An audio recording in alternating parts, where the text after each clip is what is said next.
getting some breaking news from there. What's happening, Kristen?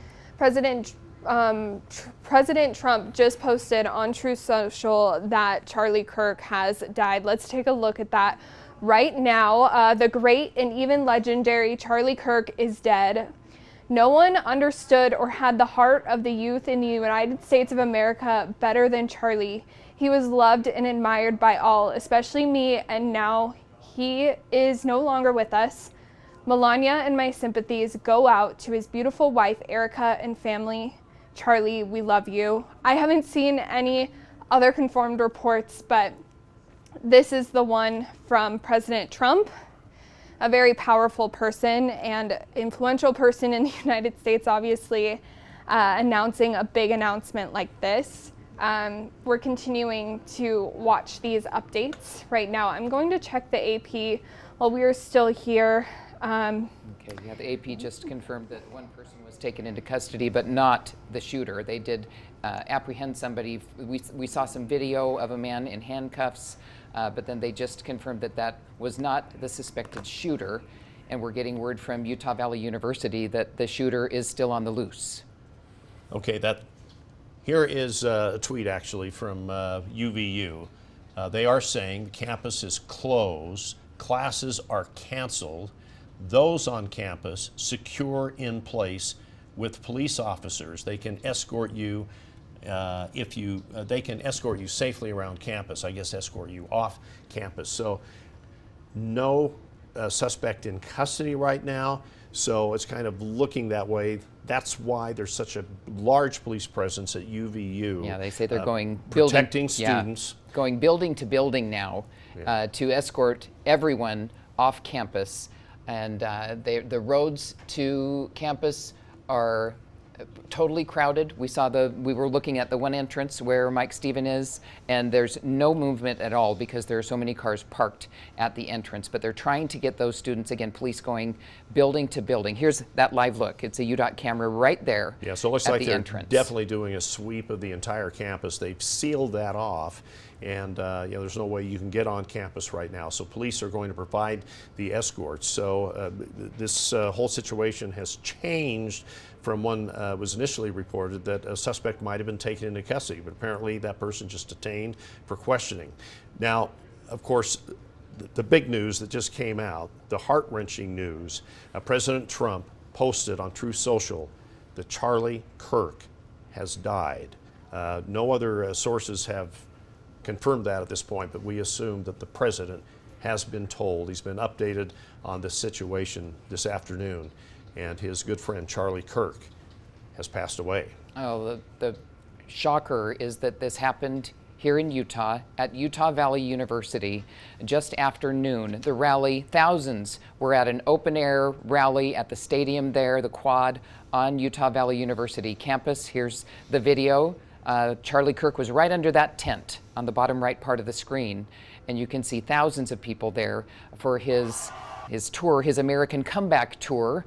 And he opens up for questions, and this is right before he was shot. It appeared that he was shot in the right side of the neck, and one witness described him as falling in slow motion to the other side after he was hit. Then he was rushed to Timpanogos Regional Hospital, where apparently he has died from that gunshot wound. Mary and Ron, thank you. Right now, we actually had an interview that was scheduled with Senator John Curtis, and he's joining us live right now. We're not going to be discussing the issues we had slated today. There's a lot of issues going on in Washington, D.C. Senator Curtis, can you hear us right now? I sure can, Heidi, yeah.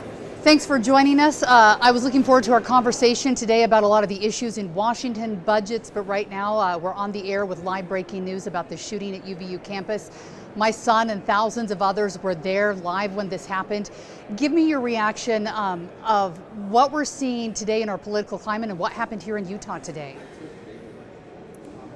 Well, first of all, to your son, to the thousands and thousands that were there, my heart just aches, and of course, to the victim, that is just something that I can't quite comprehend. I think, to answer your question, for me, this is different because this is my backyard, right?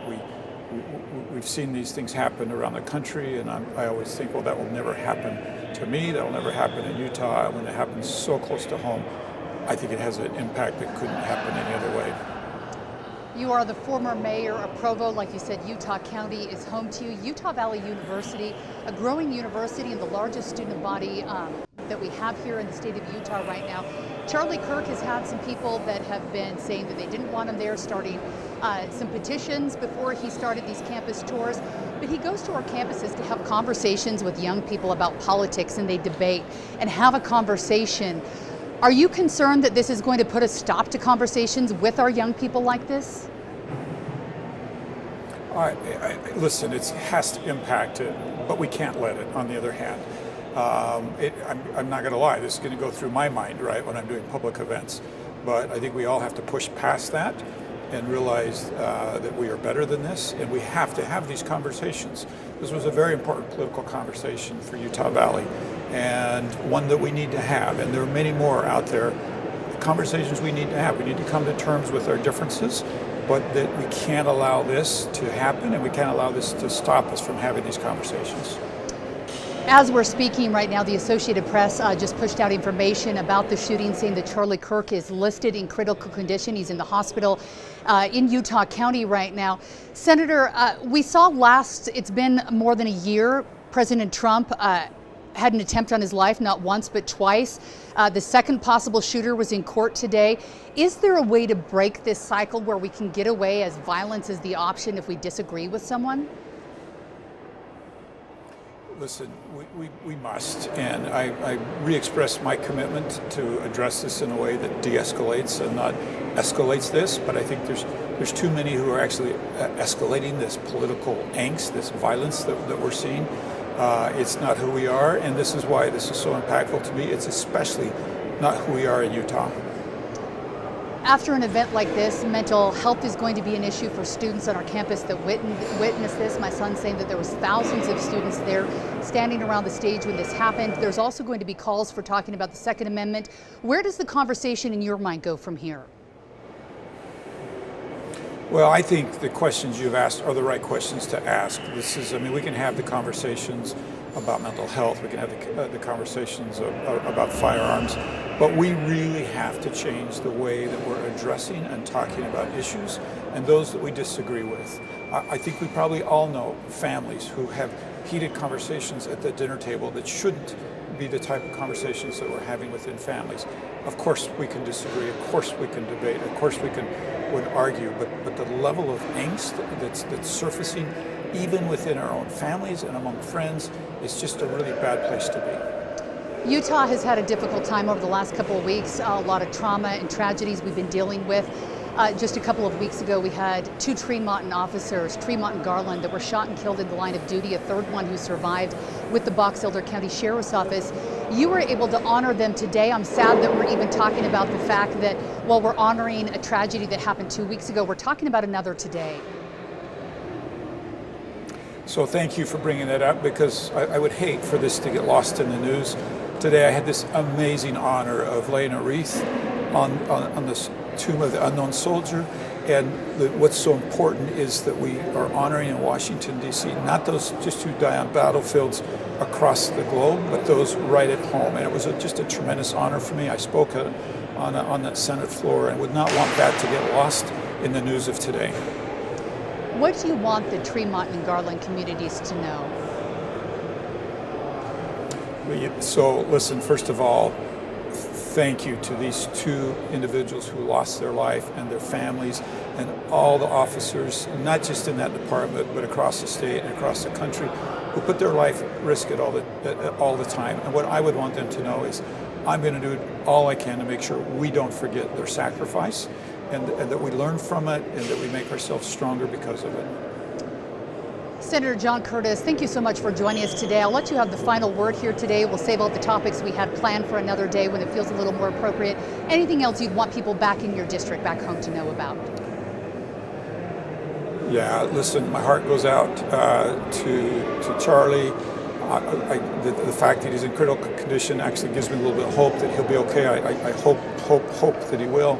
My heart goes out to really everybody who was there, as you mentioned. They too are victims today. And I hope Utah can quickly heal and move on to be the great state that we know that we are. All right, Senator John Curtis joining us from the Russell Rotunda on the complex there of the Capitol today in Washington, D.C. Thanks so much for your time. Brian, I know that you're just getting situated where you are. We do see authorities behind you. What was the tone where you are? What are you seeing? What are you hearing right now? Well, Jimmy and Mark, we've actually been in this area for about an hour, and I want to share some of the things that we've seen. So this location right here is 8th South, 8th West.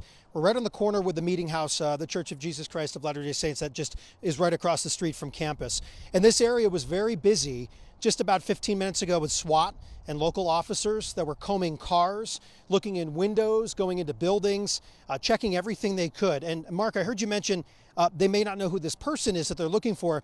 They were often checking their cell phone when they were looking at people. Looking at me, for example, as I was on the other side of the street, they were checking a phone as if it were something that they had a picture of this individual, maybe a reference point. So just to clarify, they've been looking for someone, and I do have the idea, just by what we saw with body language, that they probably have a good idea of who that person is. However, extremely active here with the DPS helicopter circling campus as well.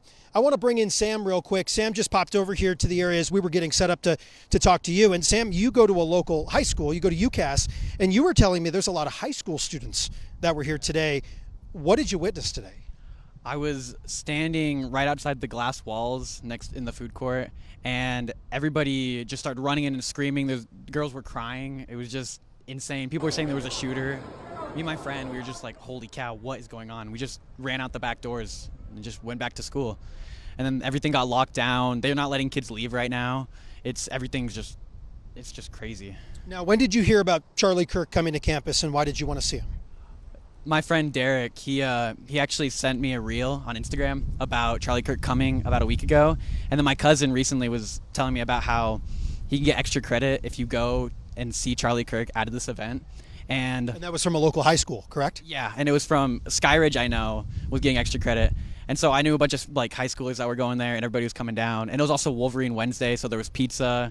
It was just so many, it was just crazy. Where were you? You heard the shot, is that correct? Where were you when you heard the shot? I was inside UVU still. I was walking out the glass doors. Okay, and when you walked out, you mentioned just people, I guess, in panic, screaming and running in all directions? Yeah, it was just insane.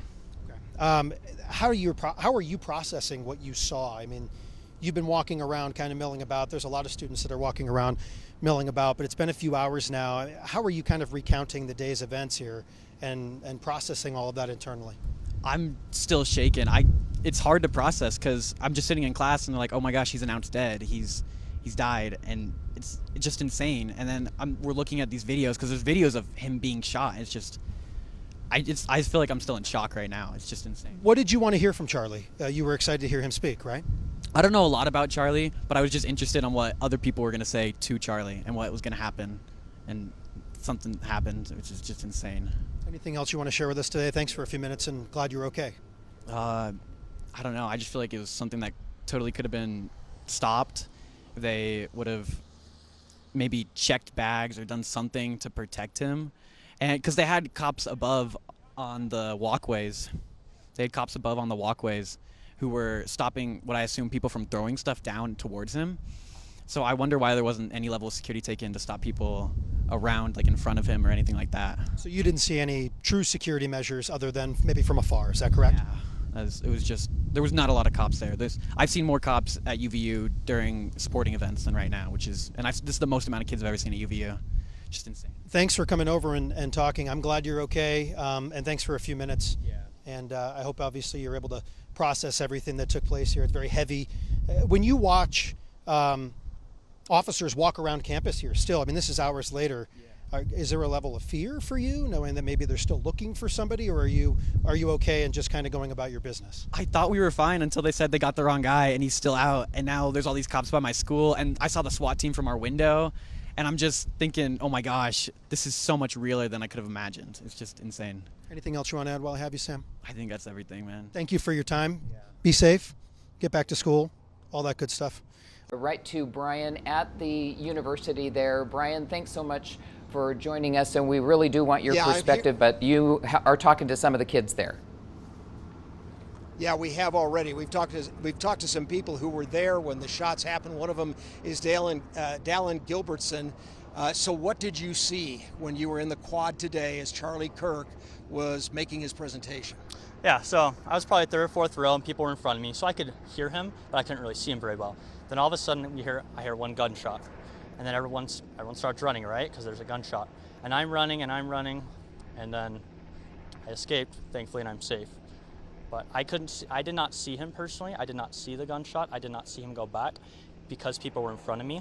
But you're very close to the stage with him, right? There's like 3 or 4 rows, okay. But then there's quite a bit of a distance in between that. Okay. So it's like still a good distance away. Did you hear where the shot came from? It sounded like it was from in back of us and above us. That's what I would say. Did you see the shooter? I did not. Did you see what happened to Charlie Kirk after the shot was fired? I did not see what happened to him after the shot was fired, no. Okay. And people are running all over the place. What did you do? I was with my friend, and I was running with him, and yeah, we just ran out and we got to safety. That's all that really happened. I just ran with him. And what are you seeing as you're running away from this chaotic scene? I see some people crying, I see some people screaming, I see some people tripping over themselves because it just surprised everyone. So this was in the quad. It was outside. Correct, yeah. When you went into this area, did anybody check you? Did you have to give them a backpack? Did you see any metal detectors? No, I could just walk in, and I just called my friend and said, hey, where are you at? And I walked in, and everyone just pulled up like any social event, really. Did you have a ticket? No, anyone could just walk on. Anybody could walk in, and you were able to get pretty close, even without a ticket or without planning this much in advance. Yeah, I was close. Okay, yeah. So then you're outside, and what are people saying? What's the scene at that point? Like after it happens, you run from the quad. Mm-hmm. People are tripping over each other, and then what? Yeah, so some people did see the shot, and they said he got shot in the neck. He got shot in the neck. One person told me that he saw it personally. I couldn't confirm it at that point because I didn't see it, but people were saying he got shot in the neck. He got shot in the neck. Did you wait around and see police officers or any emergency medical teams arrive? Yeah, we were walking and running out, police were very promptly they came. Okay, and what about an ambulance and Charlie Kirk being taken away in an ambulance? Did you see that? I didn't see that because I was just trying to get out of there very quickly. The fact that this happens at this school, this is your second year here at UVU, yes, sir. Right? The fact that it would happen anywhere is tragic. The fact that it happens where you go to school is what? It's crazy. I mean, you hear about these things on the news, and then I never thought in my life that I'd be one to actually stand there when something like that would happen. You were pretty close. Yeah. Fairly, yeah. All right. Safe place here. I think overall, UVU is a safe place. Incidents happen, and it's tragic this happened. We should always take precautions, but once the school opens up, I'm going to go to school. Were you aware of the people who were protesting his visit here?